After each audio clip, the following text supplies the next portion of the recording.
She thought she was the predator, until the human turned the trap around. The selection. The crystalline walls of the Velkari selection chamber hummed with energy as Kethara Nyx stepped forward, her obsidian armor gleaming under the harsh, artificial lights.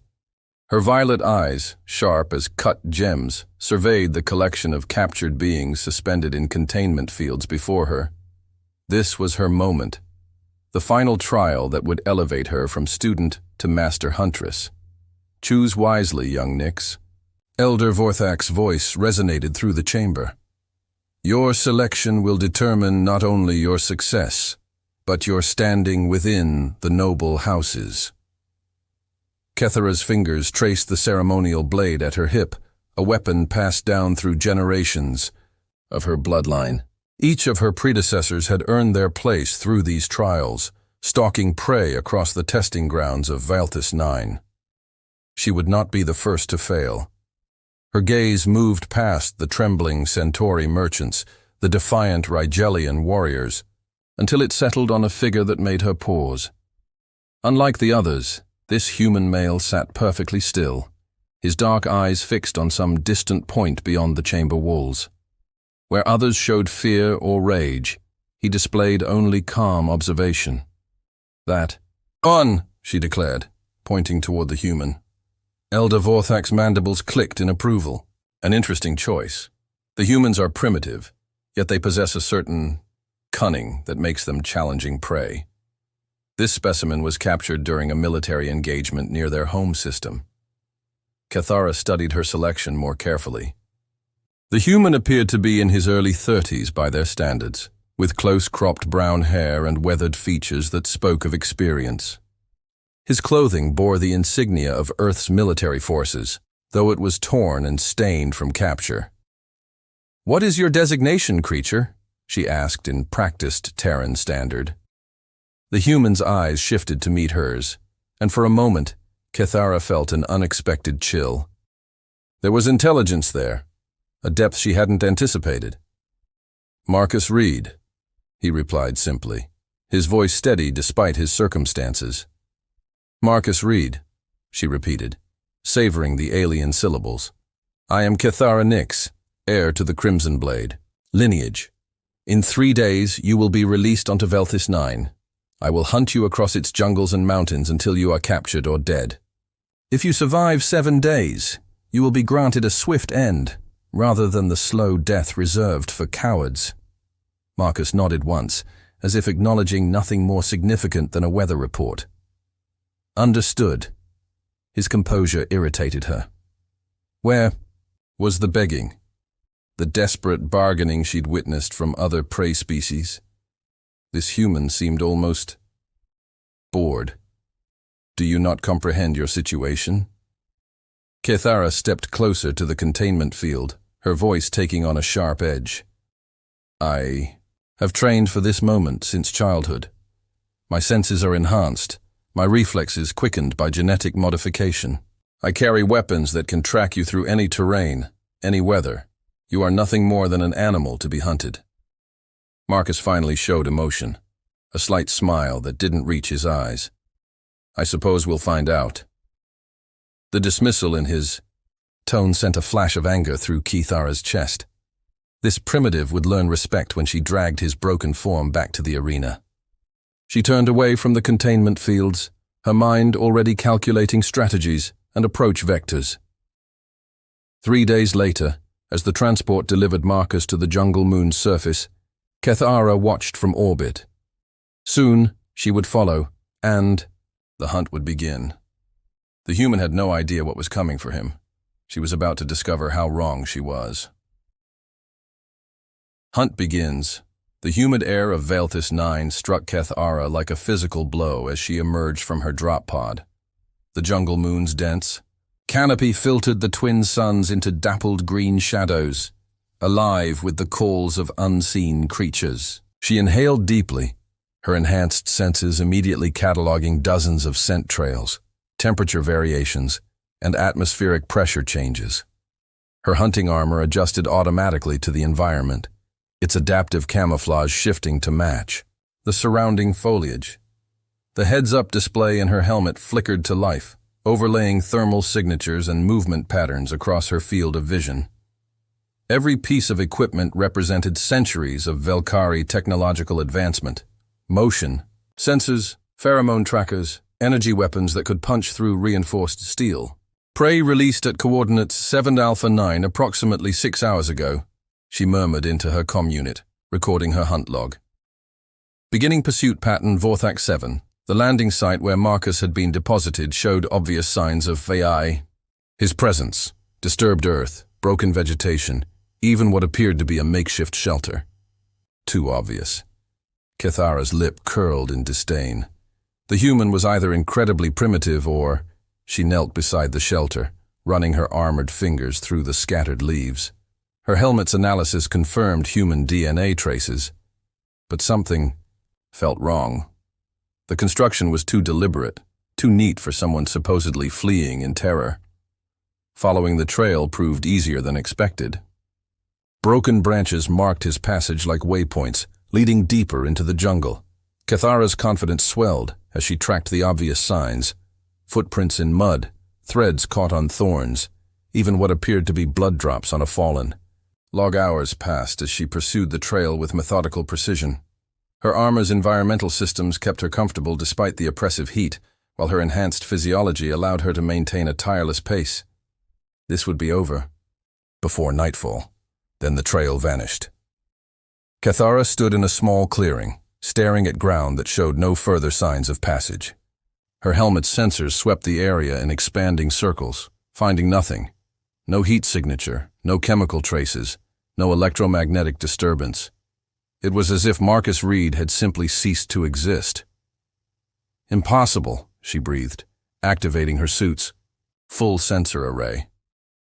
The human was primitive, unenhanced, carrying no advanced technology.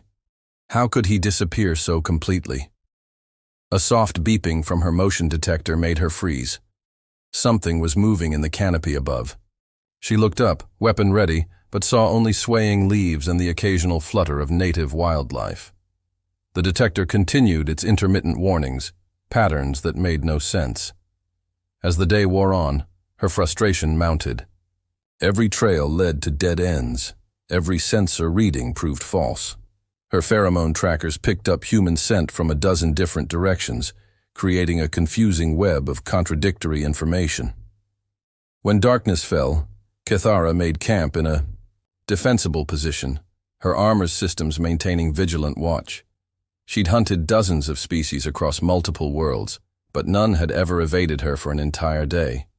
The human's luck couldn't hold forever. Dawn brought a new shock. Her motion sensors had been disabled during the night, not destroyed, but carefully deactivated with surgical precision. The power couplings were intact, the circuits undamaged, yet somehow the entire array had been rendered useless. Whoever had done this possessed intimate knowledge of Velkari technology. Hunt log, day 2, she spoke into her comm with forced calm. Prey has demonstrated unexpected technical proficiency, adjusting tactics accordingly. But as the second day progressed, Kethara began to feel something she'd never experienced on a hunt. Uncertainty. Her remaining sensors malfunctioned at crucial moments. Her weapon's targeting system glitched when she needed it most. Even her water purification unit produced an odd taste that made her question its reliability. By the third evening, as she sat beside her carefully shielded campfire, Kethara was forced to confront an uncomfortable truth. She wasn't hunting Marcus Reed. He was hunting her. The realization came as she noticed the silence around her camp. The usual night sounds of Veltis 9 had ceased, as if the jungle itself held its breath. Her hand moved instinctively to her weapon as she scanned the tree line. That's when she saw them, marks carved into the bark of a massive tree just beyond the firelight. Velkari script, cut with precise strokes into the living wood. Her enhanced vision made out the words clearly. The predator becomes prey when it forgets to watch the shadows. The hunted Kethara's blood turned cold as she read the message carved into the ancient tree. The script was flawless, Not the crude approximation she might expect from a primitive human, but elegant Velkari calligraphy that would have impressed her language tutors. How could Marcus Reed, a soldier from a backwater world, know her people's written language so intimately? She approached the tree with her weapon drawn, armor sensors sweeping for any sign of ambush. The carving was fresh, made within the last few hours while she'd been setting up camp. He had been close enough to watch her, to study her routines, to leave his message like a predator marking territory. Hunt log day 3, she whispered into her comm, though she wondered if Marcus was listening somehow. Prey has demonstrated knowledge of Velkari linguistics, origin unknown, tactical assessment uncertain. The word tasted bitter in her mouth. Uncertainty was not part of her vocabulary. She was Kithara Nix, descended from the greatest hunters in Velkari history. Her genetic enhancements made her faster, stronger, more perceptive than any baseline humanoid. Yet this earthborn soldier had turned her into a stumbling amateur. Sleep came fitfully that night, her dreams filled with shadows that moved when they shouldn't, with footsteps that vanished when she turned toward them. She woke before dawn to find another message, this one scratched into the dirt beside her sleeping area. You hunt what you do not understand. Her hands shook as she read the words, not from fear, but from a rage so pure it threatened to overwhelm. Her enhanced emotional controls. How dare this primitive creature mock her? How dare he treat her like some novice hunter on her first trial? But as the 4th day dawned, anger gave way to something else. Professional curiosity. Marcus Reed was clearly not what he appeared to be. The question was, what was he? Her answer came when the hunting beast found her. Kithara had been tracking what she hoped was a genuine trail when the creature emerged from a tangle of crystalline vines.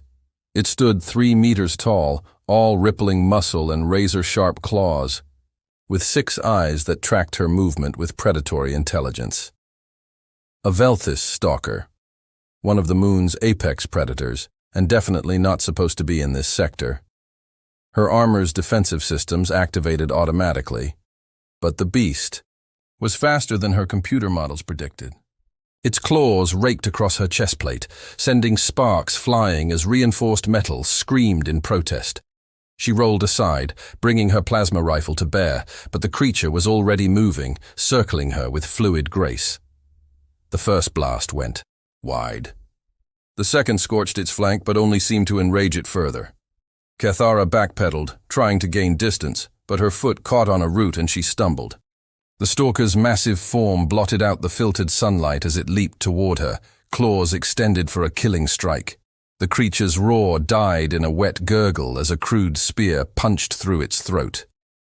Marcus Reed stepped out of the undergrowth, his makeshift weapon dripping with the beast's blood. He looked calm, almost casual, as if killing apex predators was something he did every day.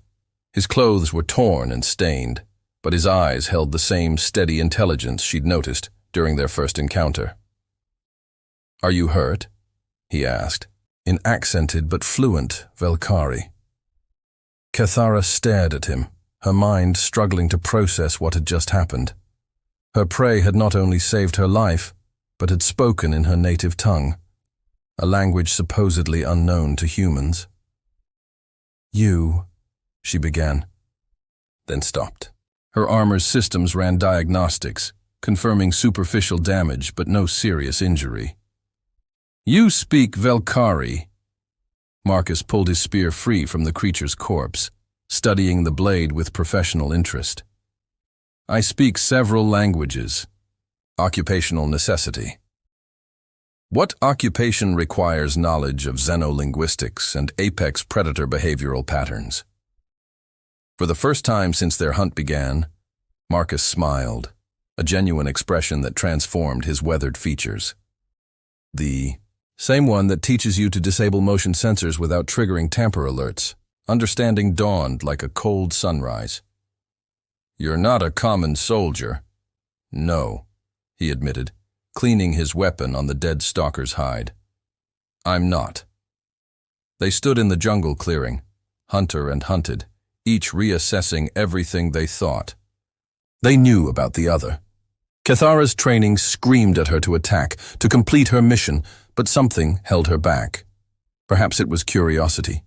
Perhaps it was the debt she now owed him. Perhaps it was the way he looked at her, not as a predator to be feared or an enemy to be destroyed, but as an equal. There's a stream about a kilometer north, Marcus said, shouldering his pack. Good. Water. Defensible position. We should move before this thing's death scent attracts scavengers. He walked away without looking back, apparently confident she would follow. After a moment's hesitation, Cathara did. That night, they sat on opposite sides of a small fire, the sound of running water masking their conversation from any potential listeners. Marcus had shared his foraged food without being asked. Fruit and roots that spoke of detailed knowledge of local flora. "Why did you save me?" Cathara asked finally. Marcus looked up from sharpening his spear. "Why did you think I wouldn't?" The question hung between them like a challenge, and for the first time in her life, Cathara Nix found herself without an answer. Connection. The fire crackled between them as shadows danced across Marcus's face.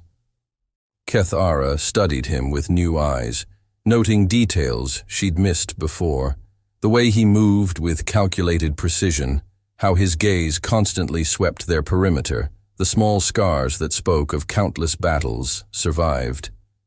"Your intelligence," she said finally. "Military intelligence." Marcus nodded, feeding another piece of wood to the flames. "Reconnaissance and infiltration. I was mapping Velkari outposts when your patrol found me." He looked up at her. "Your people weren't supposed to be in that system, nor were yours." Cathara's armor had retracted its helmet, allowing the humid night air to touch her skin. Without the technological barrier, she felt strangely vulnerable. "How long have you been studying us?" "Long enough to learn your language, your customs, your weaknesses." His dark eyes reflected the firelight. "Long enough to know that not all Velkari are the monsters your empire wants humans to believe." The words sent an unexpected warmth through her chest. "You speak as though you know me."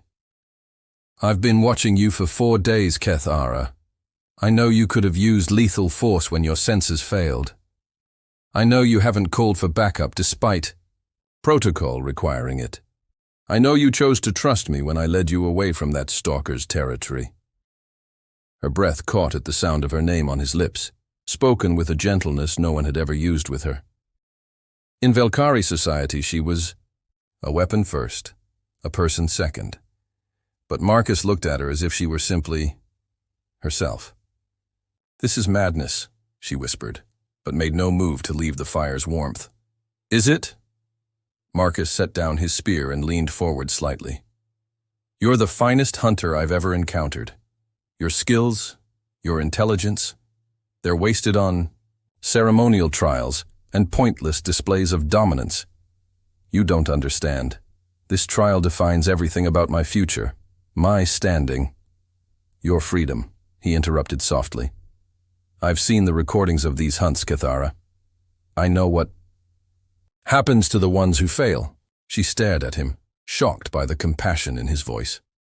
No Velkari had ever spoken to her about the brutal consequences of failure. It was simply accepted, the natural order of their society. "Why do you care what happens to me?" Marcus was quiet for so long she thought he wouldn't answer. When he finally spoke, his words were barely audible above the stream's murmur.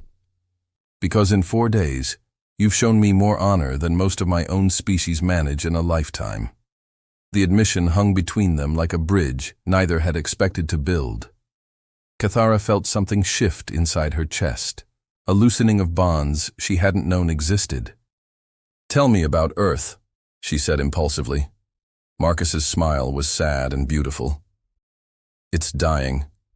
Our wars, our pollution, our inability to look beyond our own small conflicts. But there are still places." He gazed up at the alien stars. Forests, where morning mist rises like prayers, oceans that stretch beyond the horizon, people who choose love over power. It sounds peaceful. Parts of it, the parts worth saving. He looked at her directly. What about Velkari Prime? What's it like? When you're not training to kill? Cathara realized she didn't know how to answer. Her entire life had been structured around combat, advancement, the eternal struggle for dominance that defined her people. Peace was a foreign concept. I don't remember a time when I wasn't preparing for war. The sadness in Marcus's expression deepened. Without thinking, she moved closer to the fire, closer to him.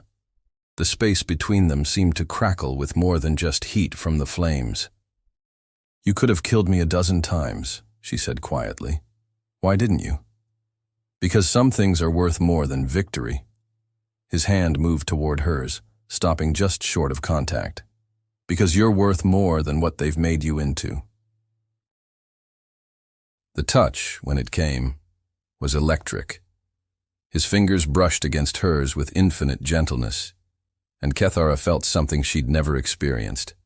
Not conquest or dominance, but connection, understanding, the recognition of one's soul by another. This is impossible, she breathed, but her hand remained in his. Most worthwhile things are. They sat in silence, hands intertwined, each lost in thoughts of what could be versus what should be. Above them, Valthis Nine's twin moons painted the jungle in silver light, and for a few precious hours there was no empire, no trial, no war, only two people discovering they were more alike than different. When dawn broke, neither spoke of the night's revelations. But something had changed between them, something that would soon be tested by forces beyond their control. The choice, the Velkari dropships arrived like thunder across the jungle canopy, their engines drowning out the natural sounds of Valthis 9. Cathara watched from the tree line as armed guards established a perimeter around a hastily constructed arena, their movements precise and deadly. Hunt duration exceeded. Elder Vorthak's voice boomed from the ship's external speakers.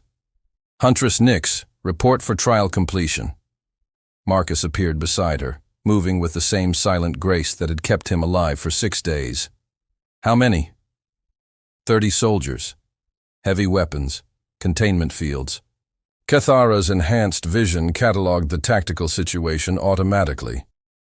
They expect me to bring you in chains. The trial completion ceremony was a cornerstone of Velkari culture. The prey dragged before witnesses, broken and defeated, before the killing blow was delivered.